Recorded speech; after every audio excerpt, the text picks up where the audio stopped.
all good. It says Peter said it's coming through nice and clear. oh, wicked. Yep.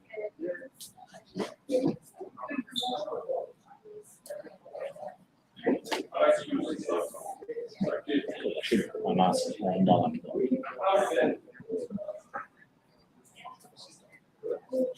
You don't have to talk with your mask on if you don't want to. Yeah, I'll be taking it off.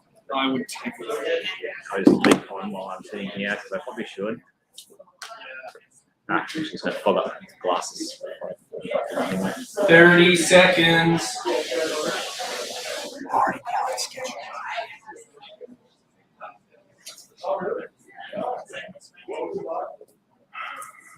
So I'm cutting into your time, that's why. Oh, okay, yeah. I'll be real quick. I'm sure it's all good. Plus, it doesn't really matter if you go over a tiny bit anyway, so I'll still give you the.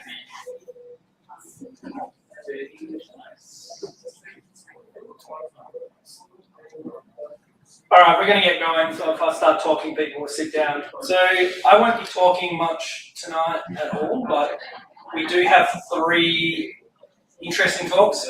I'll wait to get to the next slide to say who they are. But we're going to talk on Databricks in the Lakehouse. There's a Terraform, there's a House of Cards, which I'm interested in listening to, and a talk from AWS on the well-architected framework. I want to say thank you to our sponsors. Without our sponsors, we can't have these events. So thank you to Core Innovation Hub for giving us the venue, and also to Imply for the pizzas and supporting us tonight. As always, these events don't happen without the community, and I was just talking to someone before, I forgot their name, as everyone probably hears me say, I'm really bad with names. But the next event in May, we already have 3 speakers for that lined up as well. So if you're interested in speaking in the June or the July, please do reach out to myself or John, and we can slot you into the schedule. But yeah, super pumped that people are signing up to share their lessons learned and what they're doing in the data space. I'll skip this slide, I've already gone through that. So tonight's speakers, we have Adrian Tompkins from Databricks giving us a demo and a talk on Delta Live Tables. Well, we might axe a demo. I think it goes for a bit long, but we'll give it a demo. talk. So any Databricks people here, they've just done GA with Delta Live Tables. We have Anik from Curtin University, which is interesting. I started my data career at Curtin University in SSIS, processing XML files, and Rachel from AWS. So without further ado, I'm cutting into Adrian's time. I'll pass it to Adrian now, who's going to give us a run through of Databricks and DLT.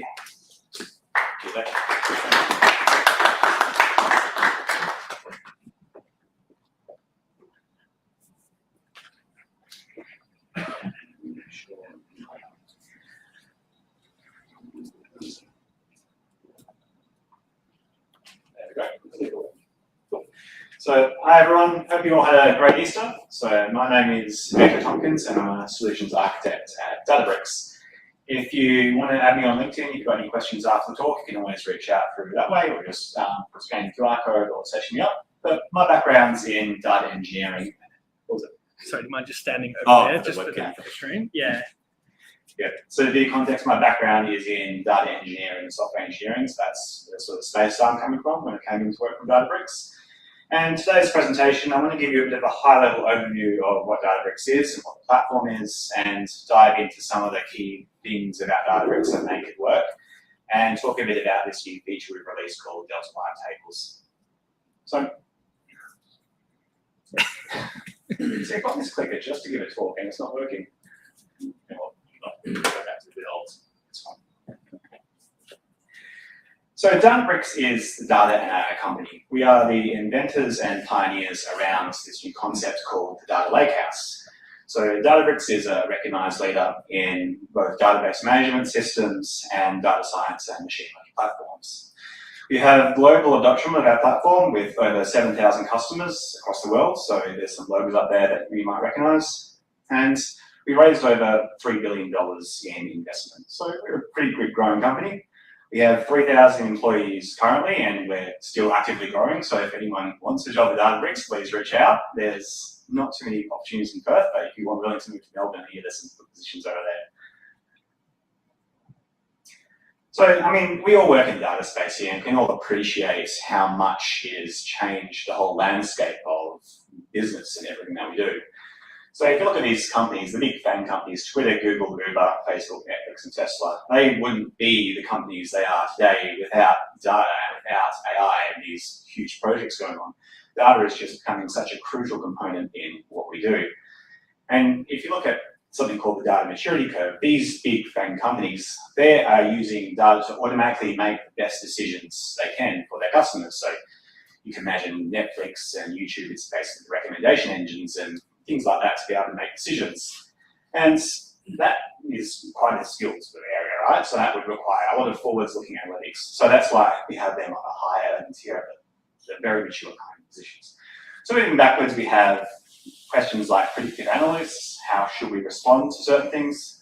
We can do predictive modeling, what can happen. And then we go into the more traditional BI-oriented side of things. So this is where we do our data exploration, looking at what had happened, doing things like ad hoc queries, the reports, and then finally just having clean data in the first place to look at. So every company these days needs to be a data and AI company, and that's why we're all here in this room. You can see this as being this massive opportunity for data engineering, processing and analysing the data. So these are three companies that are actually customers of Databricks, and they've used data and AI or our platform itself to generate huge spikes in revenue. For example, looking at Goldman Sachs, they used AI to be able to approve and underwrite a whole new process for issuing Apple cards on iPhone in 5 minutes, and that project estimated them about $50 million in revenue. So if anyone's a fan of League of Legends, Riot Games uses Databricks and AI for real-time processing of in-game experiences to offer unique experiences to its players. And that project has netted around $500 million in revenue, which is absolutely massive. And then moving over to Walmart and Sam's Club, they've reduced costs from spoiling foods by optimizing their supply chains, and that's estimating them a net savings of $100 million a year. So you can see that there's massive value to be had in analysing data and AI. But the reality is that we're still struggling to do it easily and do this properly. Sorry, I think the people at the back can't see the slide. Sorry, Andrew. You're standing in front of it. Yep, perfect. Better? Yeah. So yeah, it's a lot of companies are still struggling to actually do this, and the main problem for that is if we go look back at this data maturity curve, is that we have two disparate systems. We have a data warehouse for your more traditional BI workloads. This is your backwards-looking analytics, and for your forwards-looking analytics, you'll need to implement something like a data lake. But the problem with having two separate systems, which again I'm sure that we come across quite often, is that we have to move data around between the two. We have a lot of individual tools that we have to maintain in each separate system. We have to move data between them, we have to have two different governance models, and we have to have all these different tools for all these different use cases, and it becomes quite painful to manage. So to summarize, it's incomplete use cases, incomplete security models, and you're developing these data and team silos to manage them. So this is what the problem we have here at Databricks are trying to solve with the Lakehouse architecture. So the Lakehouse architecture provides one single platform to be able to manage all of these different use cases on. So for example, if you want to do any SQL BI sort of work, or predictive modeling, or streaming use cases, they're all completely compatible with the Databricks platform and just easy to do on one copy of the data. We also have one security and governance model for all your data assets. So again, you're not moving data around between different systems, and you don't have to have two different models for different types of users accessing data. It's all just in one place. And lastly, our whole tool system is built on open, reliable sources. So all the things in Databricks is based off Apache Spark, which is an open source project, based on top of MLflow and other big open source projects. These are all tools and projects that we support. And we support open formats such as the Delta Lake format, which is what I'm going to be talking a fair bit about. And again, that's another open and supported format. So this is what we call the Lakehouse platform. It's not a very inventive name. It's just a combination of data warehouse and data lake, but it's the job done. So just again, with the data Lakehouse platform, at the bottom you have your storage sitting in cloud storage. So you can think log formats if you're Azure, or S3 if you're on AWS. And on top of that, we have this technology called the Delta Lake. So the Delta format is what enables the Lakehouse to be able to deliver on those promises of delivering every single workload. On top of that, for governance, we have inbuilt governance in the platform, but there's this huge new feature coming along. It's not out in GA just yet, but it's called Unity Catalog. And that's going to bring a whole lot of extra governance and tools within the Databricks platform. So that's something that's been pretty exciting. That's going to be coming soon. But there's already existing governance and tooling in there anyway. And on top of this platform, we can do each and every single workload. So your data warehousing, data engineering, streaming, data science, and ML. So the aim of the platform is to keep things simple. So instead of supporting hundreds of different tools that only do one thing and then connect them together, we're going to have one tool that has a simple way of doing everything. It's open, so like I said, it's built up on open standards, and it's multi-cloud. So it supports Azure, AWS, and GCP. It also integrates with your existing environment and existing tools. So I know we talked about DBT before in the past. There we go, here's DBT. We've had talks from Confluent in the past. All these existing tools and other platforms integrate within Databricks and let us bring data into the platform, transform data, and serve it out too. So if your companies are using things like Power BI and Tableau, these are all platforms, again, which are supported by Databricks, so you can use that to query the data too. So I'm going to take a look around like each of those kind of personas I talked about, each of the things I talked about. So for governance, we have the catalog. So this is where we can manage warehouses, develop your warehouse tables and columns, data lake files, machine learning models, and dashboards and notebooks. The capabilities that it'll have is data lineage, attribute-based access control, security policies, table auditing, and data sharing. So all those wonderful features are going to be coming soon into this nice program called the Catalog. And what that will enable is that will allow data sets to be shared in between workspaces in Databricks. That's going to further reduce these data silos. So for ML and data science workloads, this is where you get your notebook style sort of development, where you might have a data scientist coming in, dashing out some code, doing some exploration.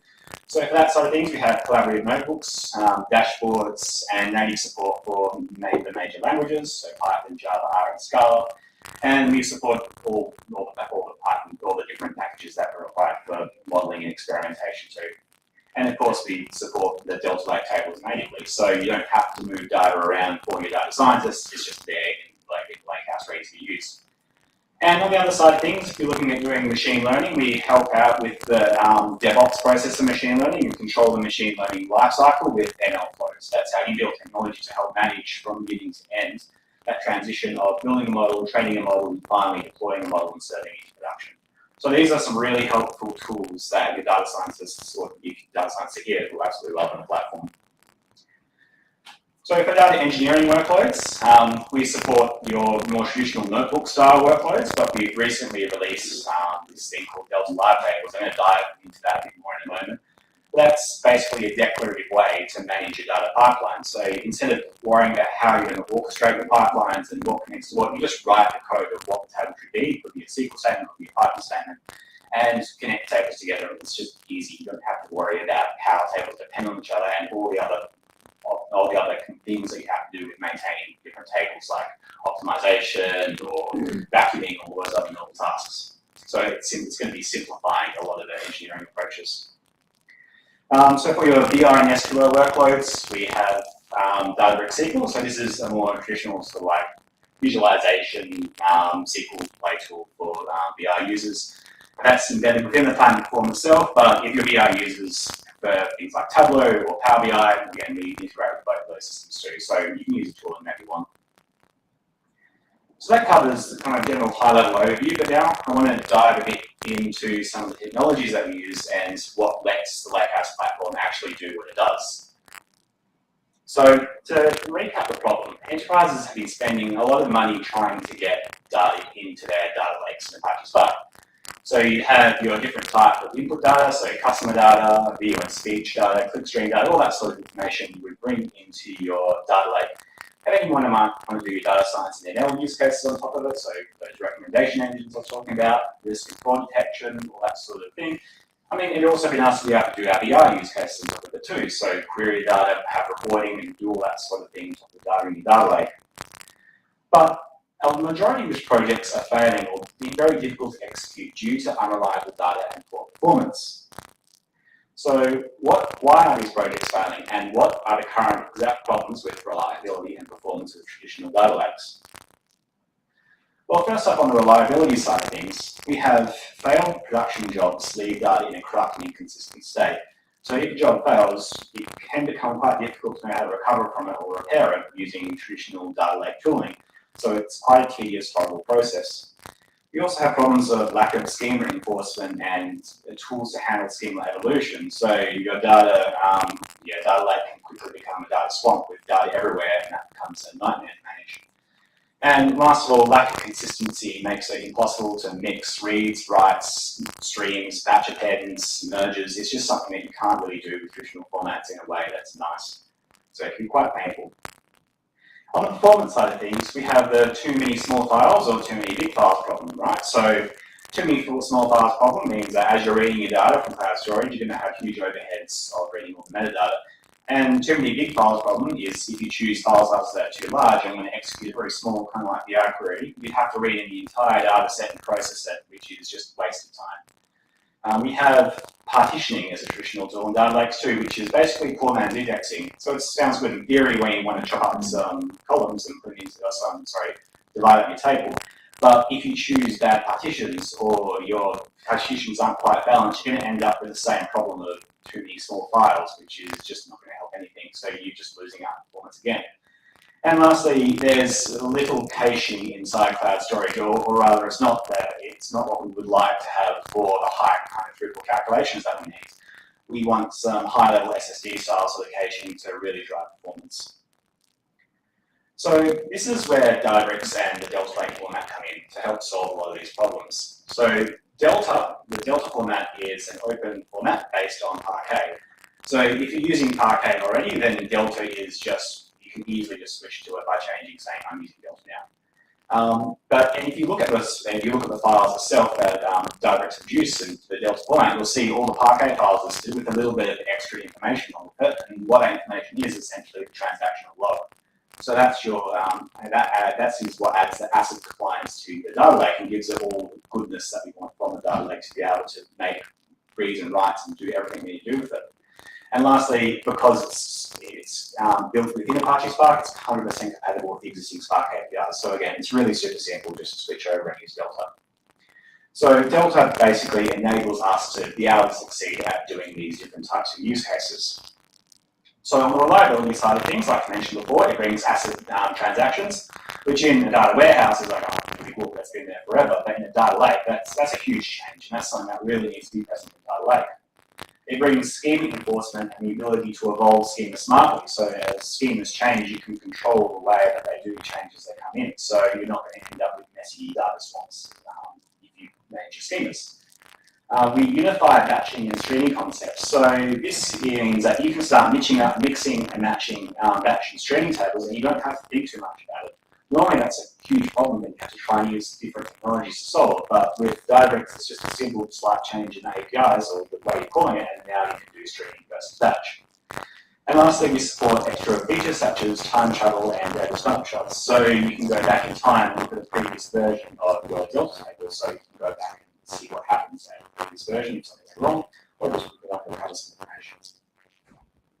On the performance side of things, we add something called indexing or Z-order indexing. So you can think of this as similar to partitioning, but you can't go wrong with what columns you choose. You can choose really high cardinality columns, and it'll just work with those. So it'll change the way that the data is laid out, so it'll co-locate those files that you add the Z-order indexing on, and that'll help speed up query times for those particular columns. We have advanced data skipping algorithms, so if you have a query that's only needs to read a small amount of data, then only bring back the data that's relevant. Don't bring back large volumes of data that can be irrelevant to the query, so that's where data skipping comes in. We have automatic compaction and optimization, so that small file problem goes away when you turn on auto compaction. So new data comes in, if you're writing lots of really small files, it'll automatically roll them up into bigger files. And we have a lot of caching built within Databricks too and within the Delta format. So if you run a query once, then you get a lot faster results the second time, which is great for BI style workloads. So if you want to get started using Delta instead of Parquet, you just simply say using Delta instead of using Parquet. It's really just that easy. If you want to convert existing tables, you can just run a command, say convert to Parquet, and then you can run another command to optimize the table to make sure it's in a good balanced format, and then from there you're pretty much set. So once it's in a Delta format, you can do things like merges. So here, for example, this, again, in a data warehouse, it'll be like, oh yeah, we can do that all along, but in Data Lake, very difficult to do, but now we can do it. So we can merge into a customer's table and provide the statements of what we need to merge on, and it'll dynamically go update the column, update the table, and make sure it's transactionally safe to do so at the same time. This is the time travel feature I was talking about. So you can select, this is the selecting count of events from a certain timestamp or a certain version. So you can go back in time and look at a historical representation of a table. And we can see that here's the comparable Python syntax just to compare with. So it supports SQL, Python, and Scala as well, but I don't know how many Scala users are really around. SQL and Python tends to be the most popular. And here's the time travel, like rolling back feature I was talking about. So we can restore a table as of the current date. So if you mess something up in the right, we can always just go back and see what the previous version of it was. So for auto optimization, auto compaction, these are just two features that you can turn on. And like I was saying before, with auto compaction, that'll make sure it swishes the files up to make sure that you're not having a small file problem. And for the optimization, you can turn on optimized writing as well. So if there's a table that you want to write to often, then it'll ensure that the size is more suitable for writing. So instead of having these big giant files, you have to rewrite every single time. By turning on auto optimized write, it'll make sure that when a change comes through, you only need to change a smaller subset of the data by enabling the auto optimized write. Another feature that has been released relatively recently is the change data feed. So this sort of ties in with the historical information of the table, where you can get a list of all the changes that happen in your table. So it's a property that you can turn on for the table by calling the enable data feed true. And then from there, you can select from the table changes. So you can get a history of the table changes from 2 different versions or maybe from 2 different timestamps. And this is what it looks like. So selecting everything from table changes from a particular table. And then we get the history of the inserts, updates, and deletes. So all that CEC style data you can now just get from a Delta table. So that covers the Delta format, but now I want to talk about this Delta Live Tables feature, which is a feature that we just recently GA'd.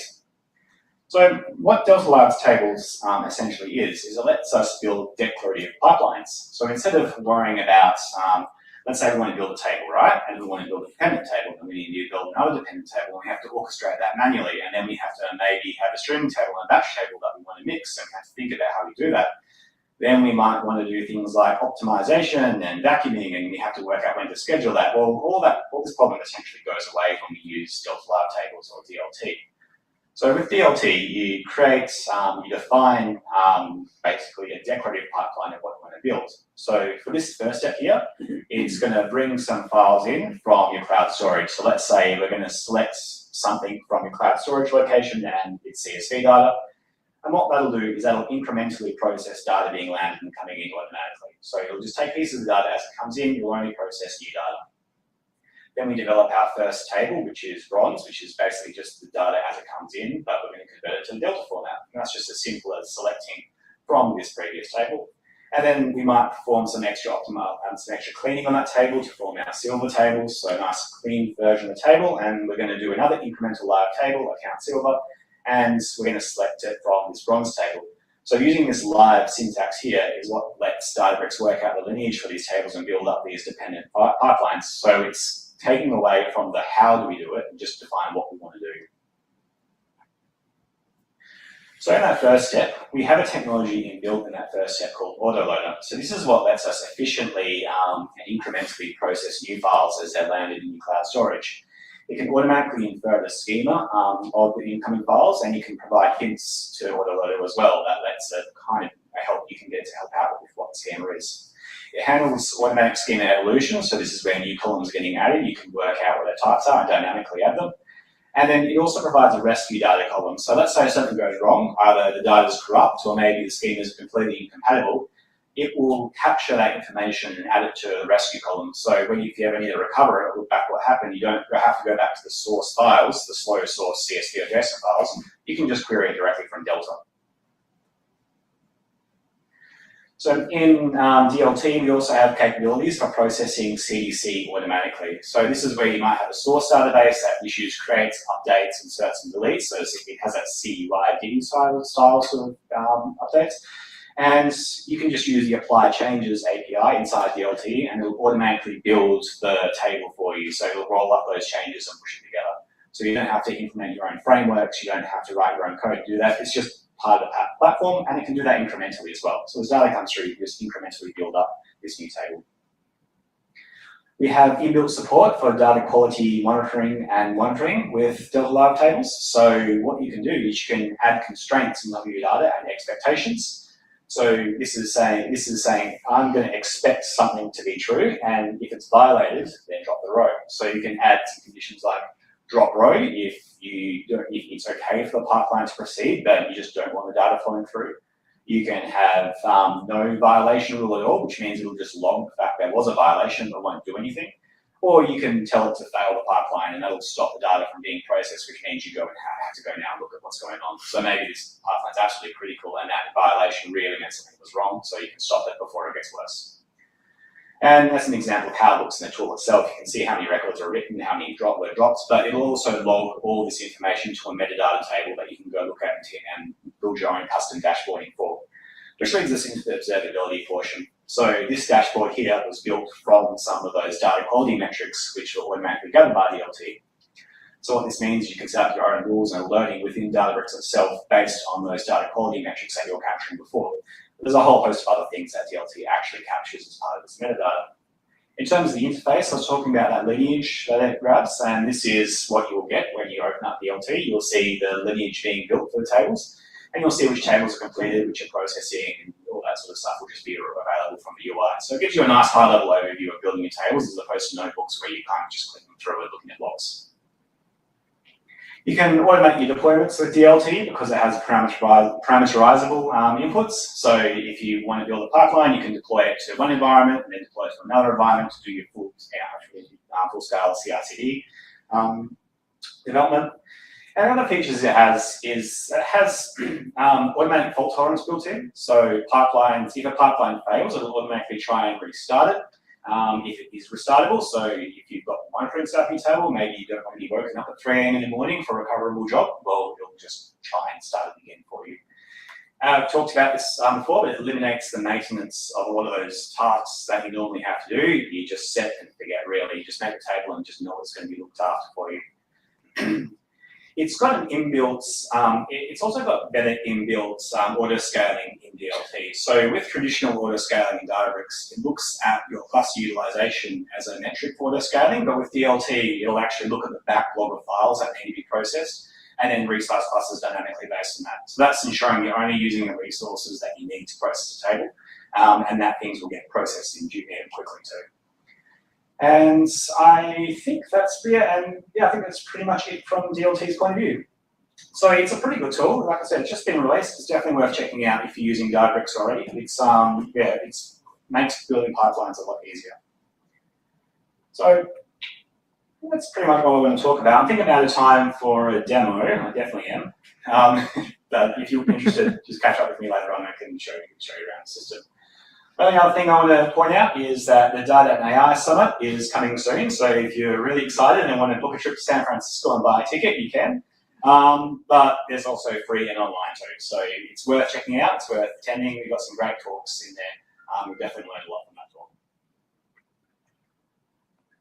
All right, so that's all from me. Any questions? I see that.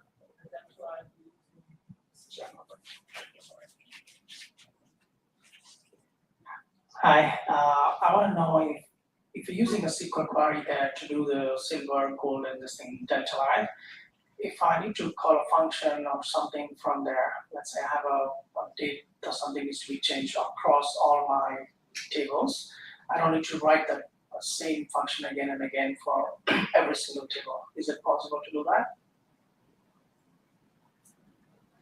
So with DLT, you can define it in Python and SQL, so you get multiple options for how you define, and you can define dependent libraries too. So if you have a function you want to call, you can include that as part of the DLT process. It lets you build up meta tables as well, so if you want to dynamically declare your tables, you can do that too. You can even add in machine learning jobs in there too. So if you have a model which you trained, you can register that and call that too. So there's definitely a lot of options for what you want to do within DLT for customization. Cool. Does that answer your question? Cool. Yeah. So you mentioned about the ideal object size. I want to know for Databricks perspective, what's the ideal range for the object you store in the data lake? Roughly. Right. Yeah. It depends. Good answer. It really does depend. If you have, I've seen tables of different sizes depending on the size of your database. So your table storage. So if you have a really big table, then 1 gigabyte is probably a good size for reading. But if you're writing to it often, maybe it's not so good. Maybe you want to use 128 megabytes. If your table is really small, then maybe a smaller size will work better depending on how you query it. So it gets quite complicated. But roughly for big data, 1 gigabyte if you're reading it. If you're writing to it a lot, then 128 megabytes is kind of a really, really rough kind of size and gauge. Yeah. Yeah. Just wanted to know that is there any feature upcoming for the Databricks for row level security or column level if you compare it to Snowflake? Sure. So today you can do row and column level security already through dynamic views. So this is functionality that exists. But the Unity catalog piece I was talking about is going to make that, and that's going to be baked into Unity catalog as well. So it'll be attribute-based sort of control. So it'll make it a lot easier to do that too. So I would expect a lot of announcements around the Spark AI Summit to kind of talk a bit, dive into that and talk a lot about that. Awesome. Cool. Then we're ready for the next talk. Cool, yeah.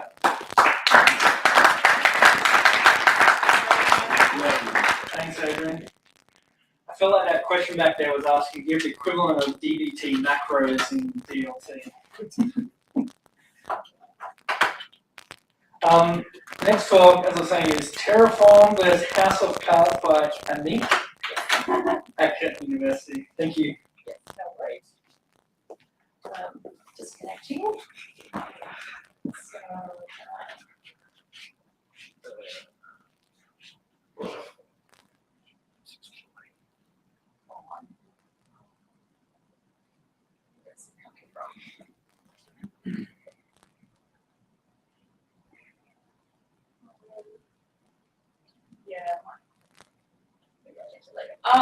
yeah, so must have slightly touched the cable. Oh. Cable. It's very sensitive. All right, thank you, Ash. Yeah, I'll be talking about Terraform today versus using House of Cards in terms of managing your cloud resources. A little bit of background first about myself and the project that I'm working on. I'm part of both the CIC and COKI. What are they? Wrong way. The CIC is the Curtin Institute for Computation. So this institute helps or assists with a range of different projects, both in government, industry, and academia. So we have a team of software developers, data scientists, and data engineers working on a lot of different projects. And the project that I'm working on full time is the COKI project. So COKI is Curtin Open Knowledge Initiative.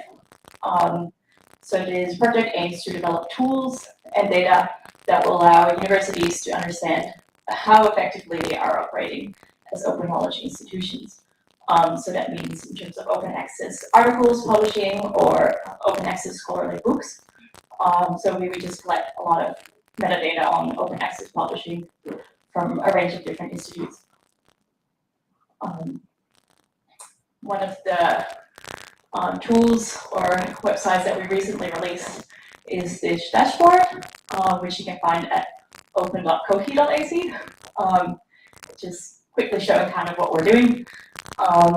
You can see open access statistics for different countries or different institutions. So we could look up Australia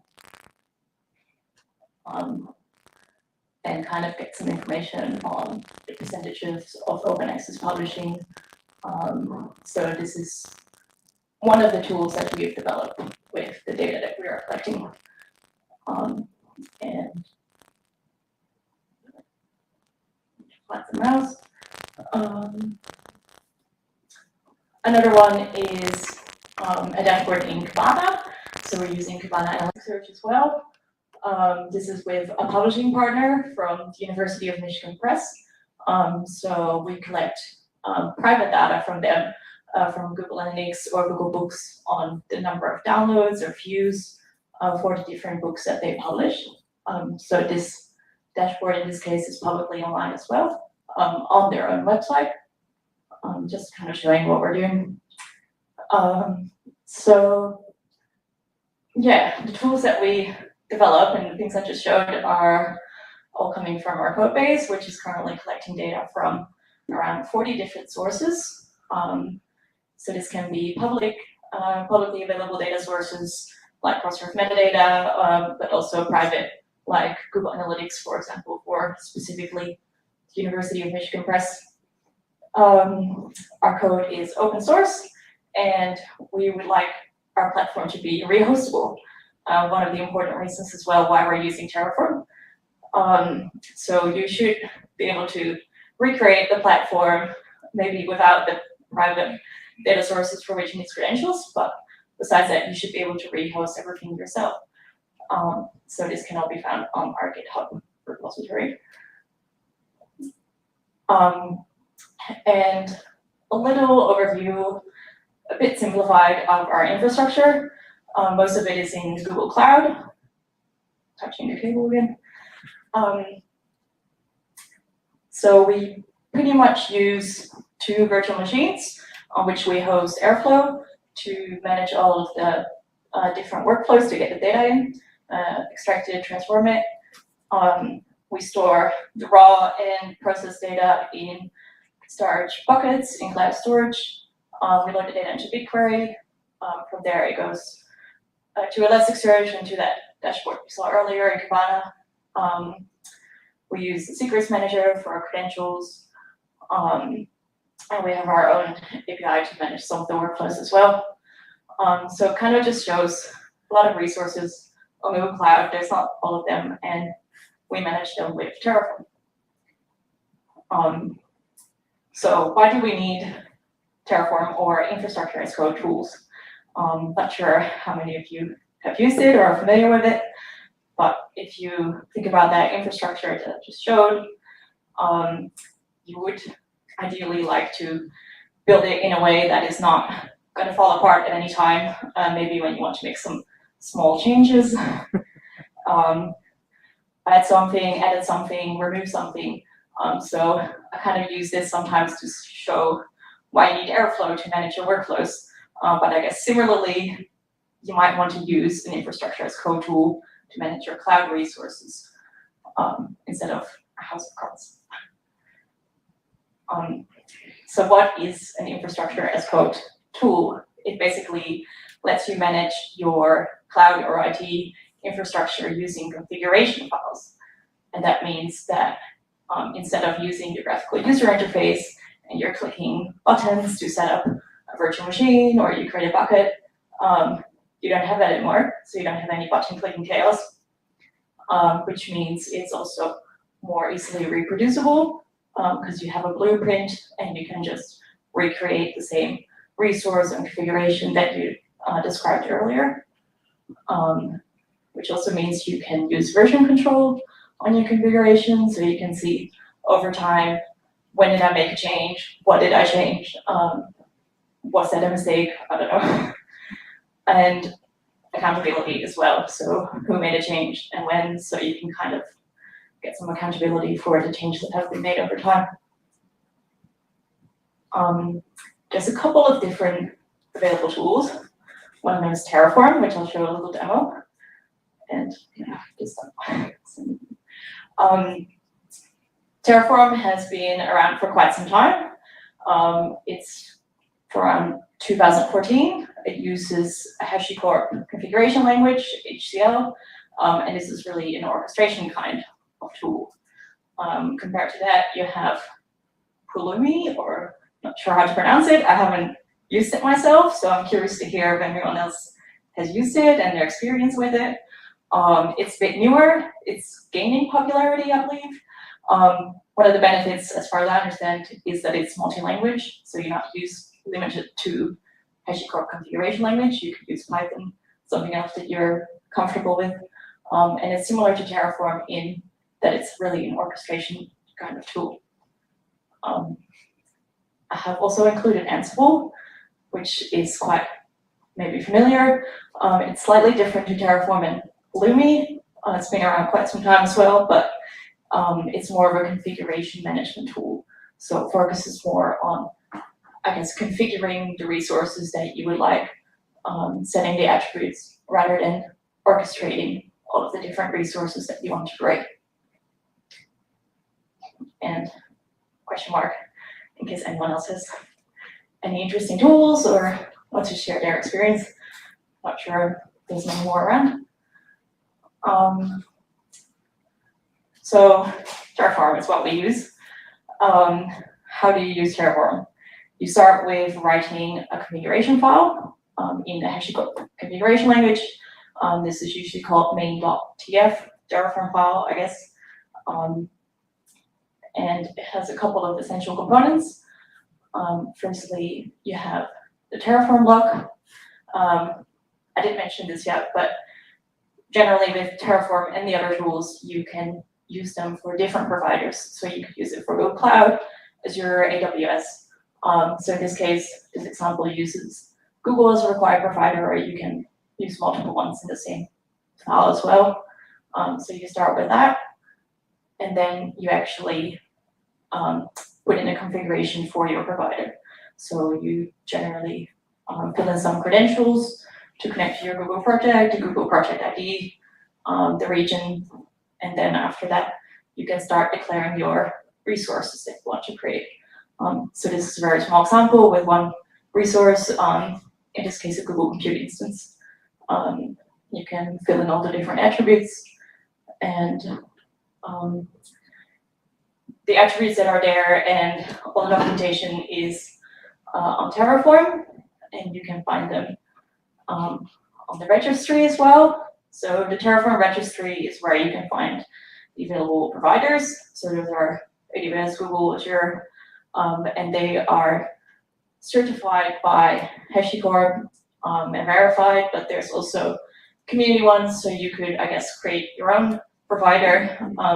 For example, there's a community DBT Cloud, so you could use that as a provider to set up a DBT Cloud project or run a job, I'm not sure. But there's ways to create your own provider or use community ones as well, besides the really big certified ones. And similarly, on the registry, there are modules. So modules are basically just a group of resources that you can sort of use and plug in to create a set of resources at once. So if you want to set up a network or a group of service accounts that includes direct permissions, you can put the enemy module and reuse the module.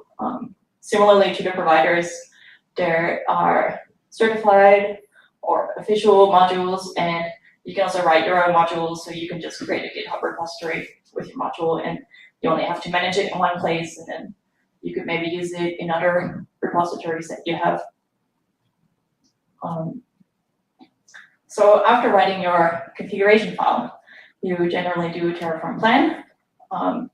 This will show you all the resources that it will create or destroy if you remove something from your configuration.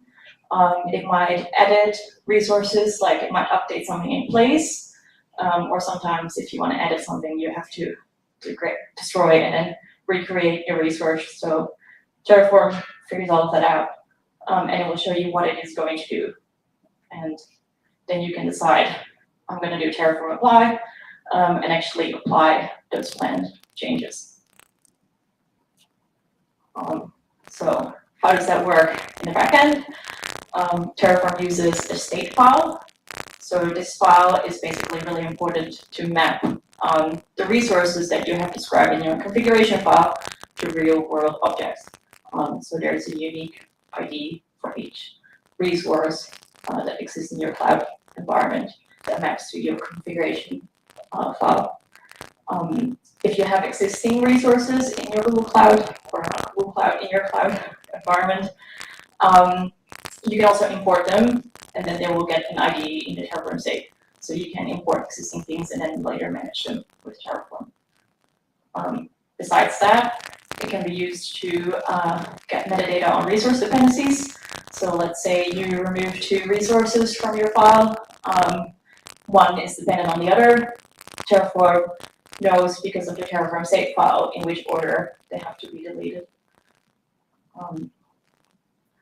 And it could improve your performance. So generally, when you do a Terraform apply, it will query all of the existing resources and it will get the attributes from there.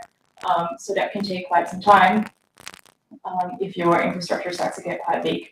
So you can do an apply without refresh. Terraform won't then get all the up-to-date attributes, and it will use the Terraform state as a state of truth instead of actively querying the attributes.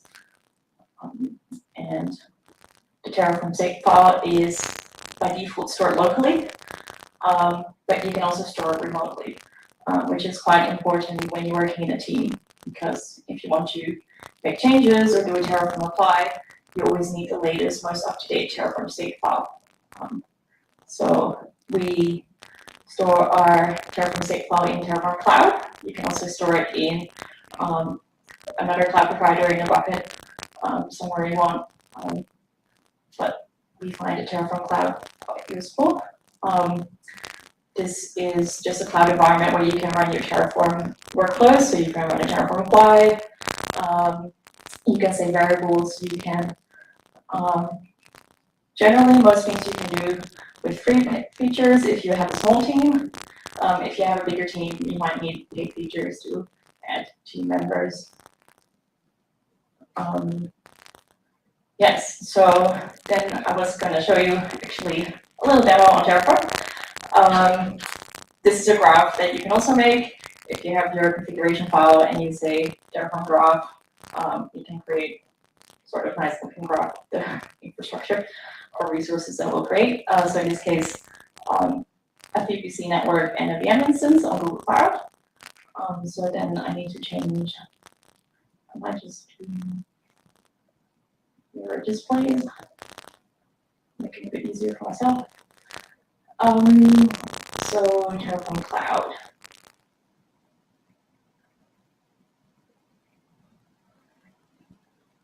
This is a Terraform Cloud. I've made a separate organization for this demo, and then you have different workspaces, or you can create different workspaces. You can also use prefixes for different workspaces. Let's say you want to have a demo develop, demo production, demo staging, with some slight differences between them. You can use a prefix and mostly use the same configuration. In this case, there's just one demo workspace. So we then go to the actual Terraform files. Let me just zoom in. Is that visible? So like in that small example, you have the first bit, the Terraform required providers. In this case, I'm using Google. And then we have this extra bit, which wasn't in there before, describing that we're using Terraform Cloud, the organization, and the workspace name. Then we have this Terraform, this Google provider configuration. We're using credentials from a variable. So this is all in the main .terraform file. You also generally have a variable file where you describe the variables that are used. The actual value for this variable is not in here because in this case I use that from Terraform Cloud. But you can also, I think, pass on values for variables from the command line. And besides that, there's also an output file. So if you want to show some outputs from resources that you generated, maybe there's a dynamic IP address created, you can output that and it will display it after you run Terraform apply. In this case, this is kind of to show the principle, the Terraform, sorry, the Google Compute instance name. So it's not interesting, but it is possible. And then here, there's the two resources we create. So just very simple, one network and one VM instance. And the VM instance is using the VM, the network. Terraform will generally figure out in which order to create things. You can also force a depends on if you want to make sure that one resource depends on another resource. But if you use something like this, it will know, okay, I need to create the network first. So when you create a workspace,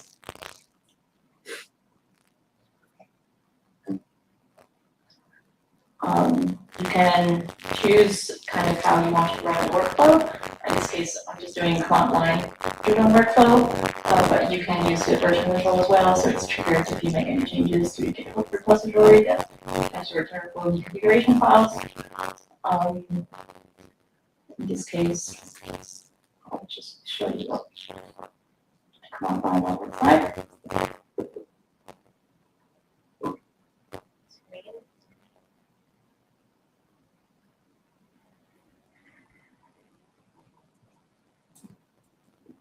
So you have to be in the directory with your Terraform files generally.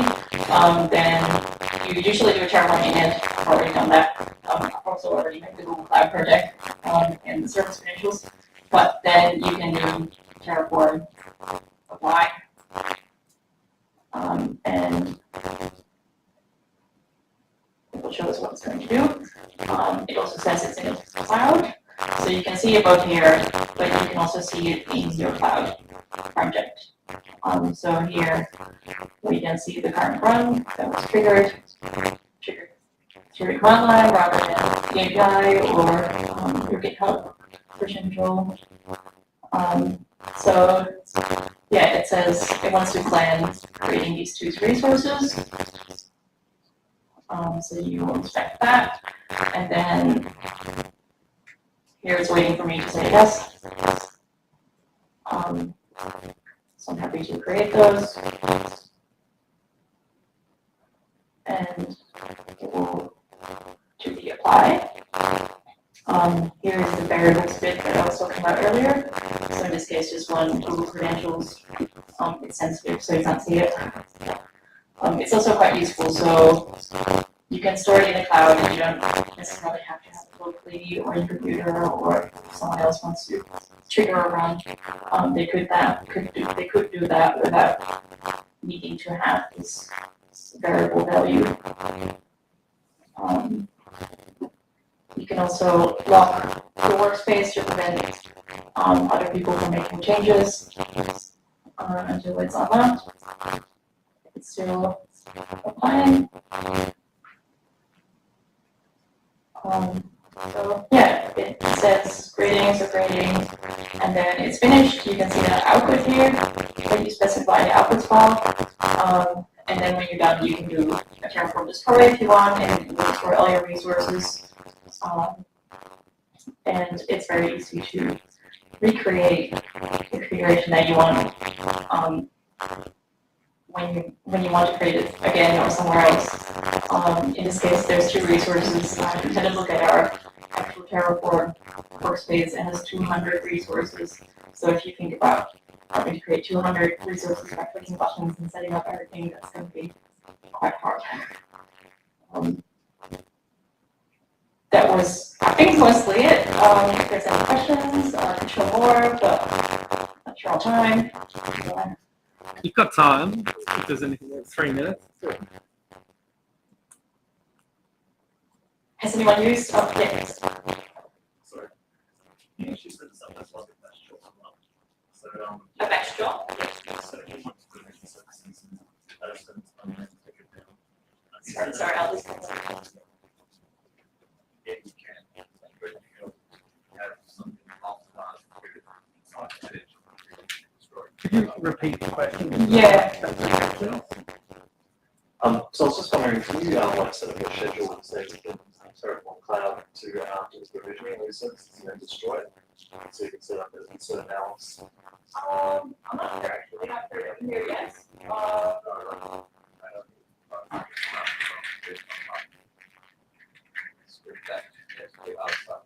Yeah. Yeah, so I'm not sure if it's actually possible to do that from Terraform, but like someone else said, I mean, you could of course just set up a separate workflow to do that. I mean, there's a Terraform API, so we actually do use it sort of sneakily in one of our Airflow workflows. We trigger the Terraform API to create an additional virtual machine. So we use, yeah, we have one virtual machine that's always on, and that's created by Terraform, but then because it's always on, we have the workflow in there that can trigger the Terraform API to create an additional. So I guess you could trigger it to destroy everything, but then I'm not sure how you would recreate it because everything is destroyed, but yeah. Why use Terraform remotely like that? You can just G-Cloud inside your project. You mean like G-Cloud build? Is that what you mean, or? G-Cloud is just provision the VM. Oh, Create well, maybe you could use that. I think it's easier because all of our resources are managed with Terraform, so if you're then going to use G-Cloud to create and destroy a virtual machine, you might have at one point conflicting resources because you have the Terraform state in the back end. So it does sometimes get a bit frustrating if you have your cloud project and you have all these resources created with Terraform, and then you create a couple by clicking buttons or like in the interface. It might mess up the existing resources that you already have and that are managed with Terraform. So I think generally it will be better if you do use Terraform to manage your resources to sort of stick with that, rather than doing both and creating some manually and creating some with Terraform. That makes sense.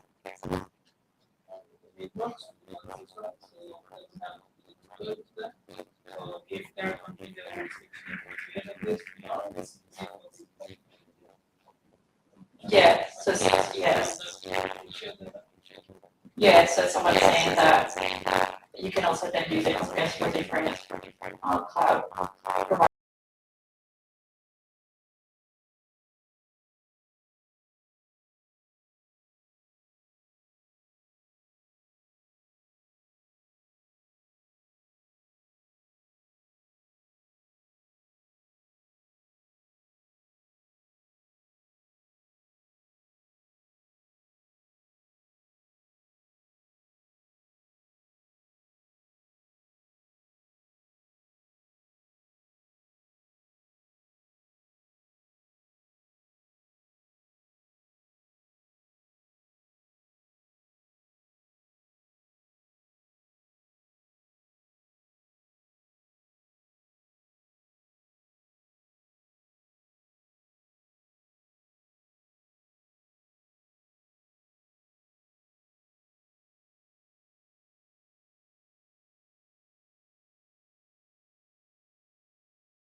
transfer. It could be parquet into your data lake.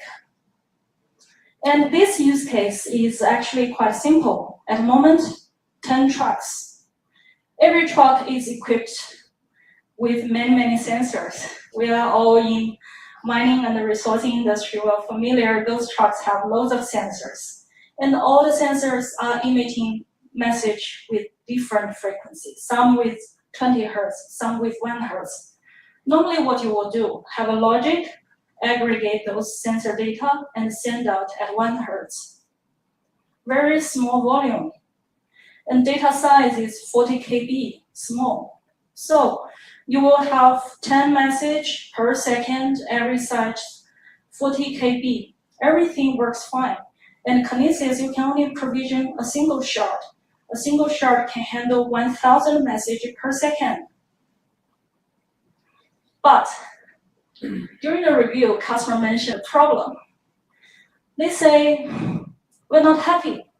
So every time we have a network interruption, our operator are not happy. They found that they need 2 hours to catch up and get the latest data once the network resumed. We reckon there must be a bottleneck with your IoT core. Is that true? You only have a single endpoint. Could be.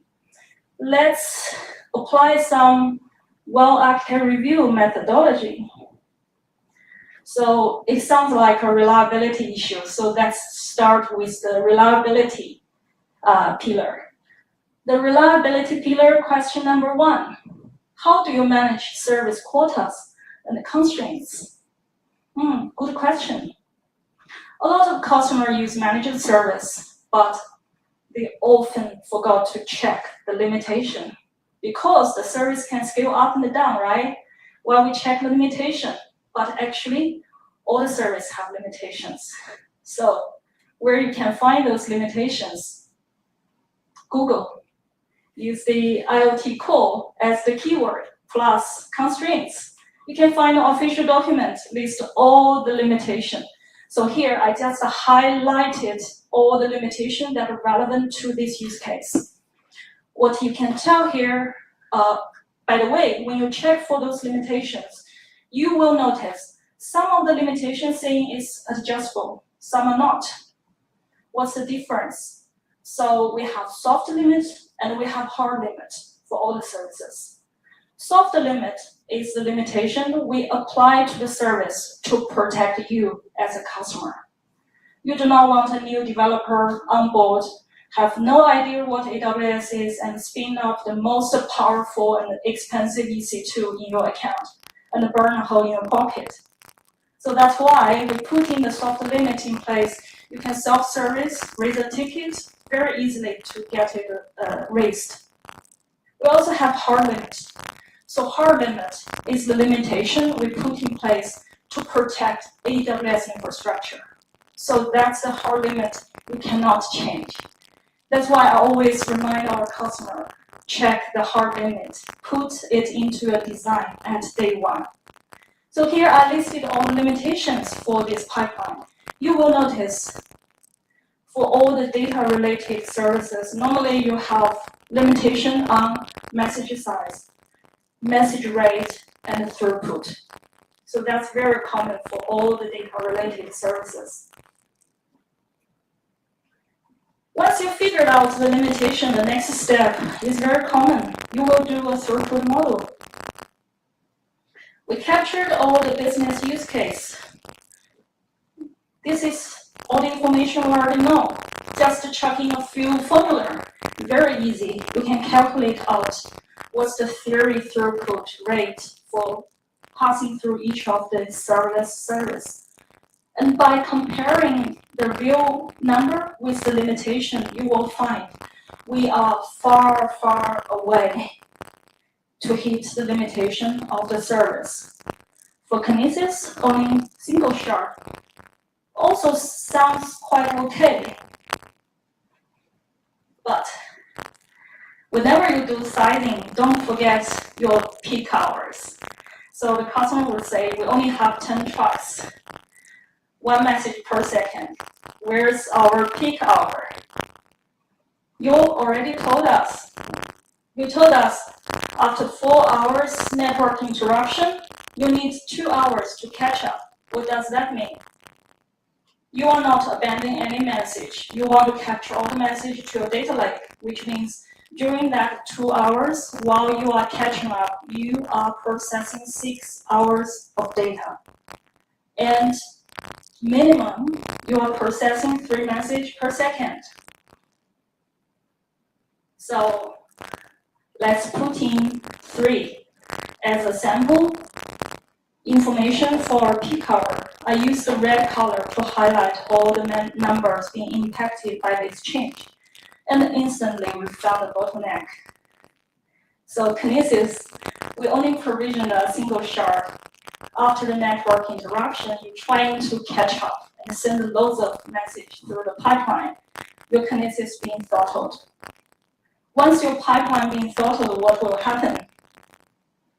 Your code will throw exception. And then, if you write good code, your code will retry. And as a data engineer, you know, retry sometimes break everything. So that's exactly why we design exponential backoff and the back pressure. We want to avoid any throttle. How we verify there is an issue in the first place? That's the question asked. So back to our well-active review question number 7. How do you monitor the resource to ensure they are performing? This is a key question. If we don't know how this resource is, though it's a serverless, but still they have metrics. In this case, you have Kinesis. Kinesis have metrics called incoming bytes, write provision throughput exceeded. Very straightforward. You can find if your Kinesis is throttled or not. And also for all the services, you have accordingly all the metrics. You should use CloudWatch to build a dashboard and capture everything to monitor if your resource is performing. Now, supposing we figured out and we confirmed that is our bottleneck, what's the next step? We want to fix the issue. We highlight the pipeline and we go through the component one by one. IoT core, that's not our bottleneck. But what if in the future we want to scale from 10 trucks to 1,000 trucks? Will we still support that? If we look at the limitation compared with our peak hour, we're far away from the limitation. Potentially, we can increase number of connections per device. We can increase the rate of the message. Let's supposing the number of messages you can send per second is throttled by your CPU speed.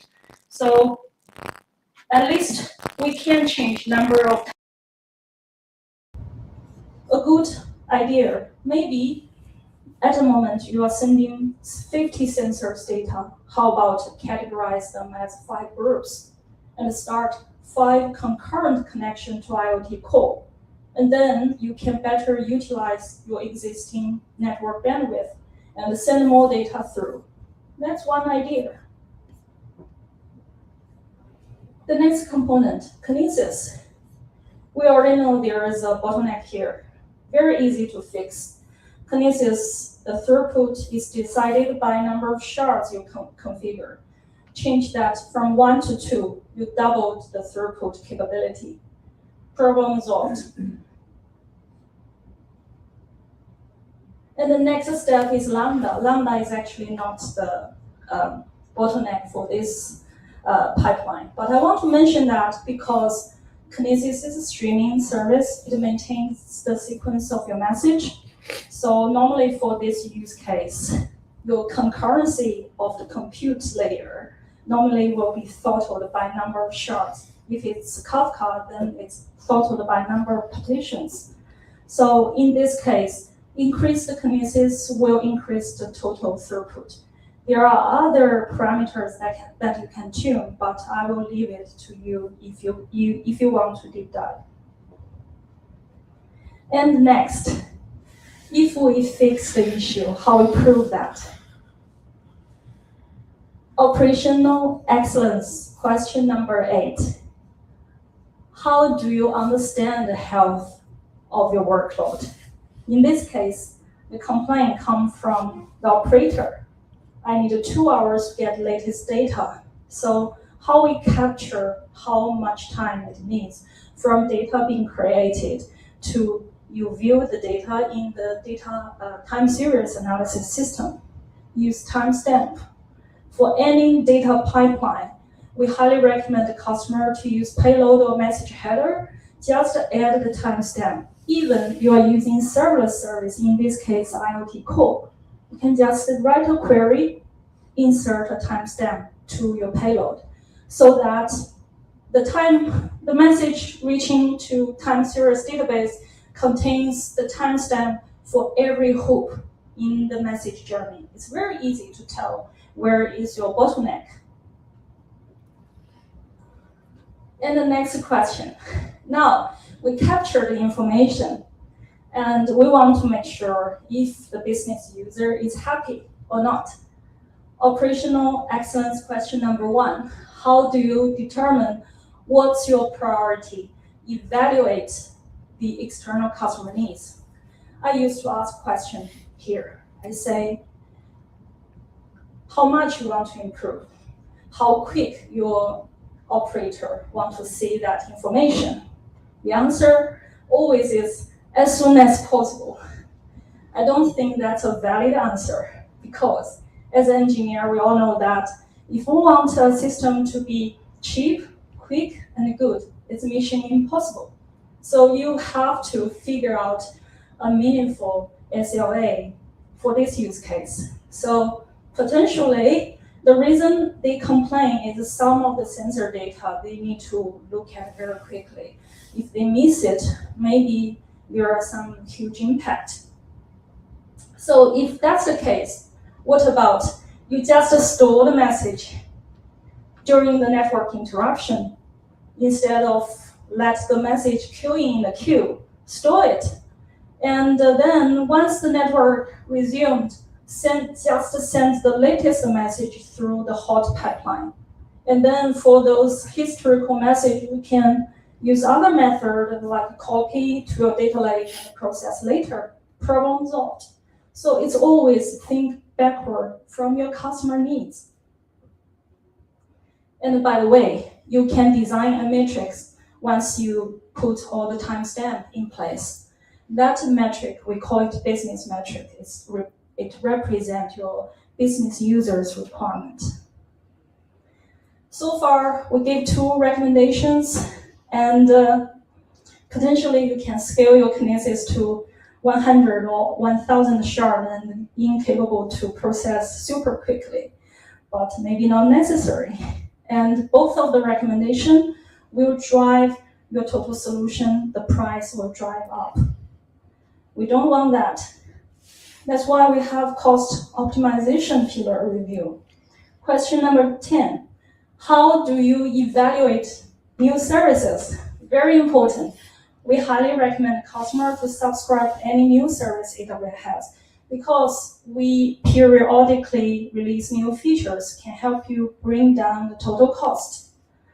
In this specific use case, the customer is just injecting data. They are not using any of the advanced feature of IoT core. For example, the device shadow, where you can push the command back to the device to control the device. You're not using that. You are purely inject data. So what about apply the feature we released in 2018 called Basic Inject? Using this feature, your data injection is free. How good is that? Now you are trying to send more data, but everything is free for IoT core. And on the other hand, Kinesis, you want to scale up to process more volume. At the same time, you cannot predict when your network will be broken. You might end up provision very high shard, but sitting there idle and paying a lot of extra money. Last year, we announced Kinesis Data Stream on Demand. Problem solved. You do not need to set the number of shards. You just use on demand. And depending on how much data coming through, the number of shards will be scaled up and down automatically for you. And you pay by the total volume of data. So that's also a big win. So far, we gave a lot of recommendations to customer. Use some new features, bring down the cost, at the same time sort out the performance issue. Putting a dashboard to monitor the status of the total data pipeline. Design some timestamp to capture the business users' metrics and display it. And so far, there are other options can be considered, but all should come from your business initiative. So far, we only touched 4 well-acted review pillars. I hope you found this is very fun, and you can't wait to run your own well-acted review. Feel free to search for well-acted review AWS. There are loads of material, links, steps, and even free trainings for that. And before I jump to the Q&A session, I want to call out some of our local partners, Mechanical Rock, Modus, Journey One, and Versen. These are local partners who have specialist cloud architecture, who can have a clear and fresh mind looking at your workload and give you some recommendations and help you run the well-acted review. So that's my session. Am I running out of time? No, Okay, you're cool. perfect. I can take some Yes. questions. Any questions? No questions. Is that service free or do we need to pay for that? It is free. It is free. So it's basically a tool. And from the console, you launch the tool, and there's a wizard. You start a review process. You can run internally with your project team. And for any of the questions you're not sure, the wizard will show you all the information you need to know. And then you just capture some information, list down. We recommend to run it repeatedly. There is no perfect project or workload. You should improve step by step and put in something actionable and keep improving it. In the current state or future state, are there any plans to integrate with existing deployed resources, basically pull some of those configuration values out?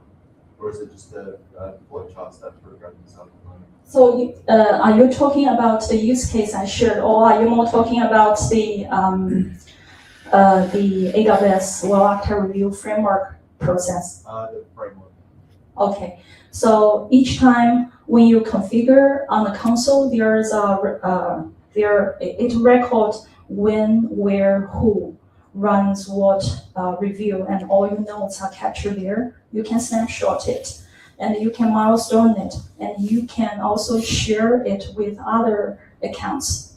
So that for large organization, you can even create an account dedicated for well-acted review. So each of the project team will run a review in that dedicated account, and all the records and reports are captured there.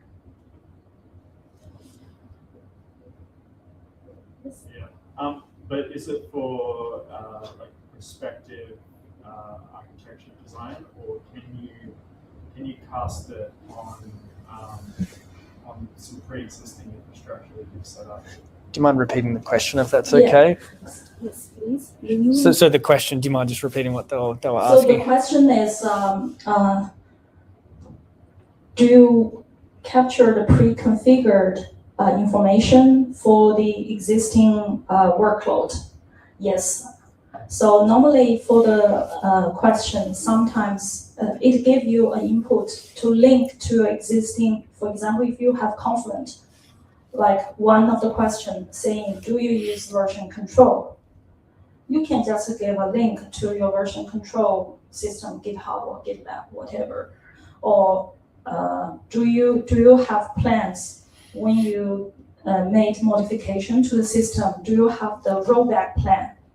You can give the link to a rollback plan. and that's not automatically capture the configuration from the system. But sometimes for the customized lens, what I mentioned for large organization, that could be something you pre-populate JSON file applied to the lens, so people answer those questions already have all the links ready for them to use. Kind of have some capability if you want to write code to retrieve some configuration and generate the custom lens. I can tell what you mean, but not out of the box. Awesome. Thanks, Rachel. That is it for tonight. So thanks. Is Adrian still here? Yeah. Has he gone? Oh, I can't see him there. The light. Thanks, Adrian, Rachel, and Amit for their talk tonight. It was really good. I think I'm excited for the next one in May. I think it's May 25th. We'll post it. I can't pronounce the tool. Maybe someone here can correct me. Is it Apache Druid? Apache Droid? Druid? Yeah, so we've got them coming into Perth for May. They're going to do a talk on that, which is really interesting. I've personally never seen it or dived into it, so I hope to see you all here in May. Please, we're here to 7:30 if you want to finish the pizzas. If not, I'll see everyone next time. Thank you so much.